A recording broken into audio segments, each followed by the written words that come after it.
If your 8th gen Honda Civic has a slow crank or no start, watch this video. A common issue with these Civics is that they have very poor ground wiring. So what I did was I mounted it to this bracket that's underneath the air intake manifold.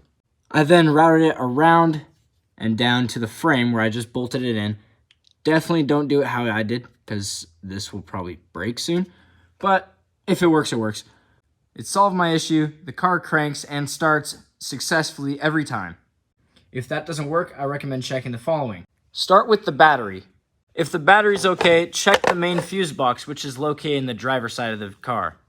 If the fuses are fine, check underneath the steering wheel at the starter relay. It'll be the top left one, this little black one right here.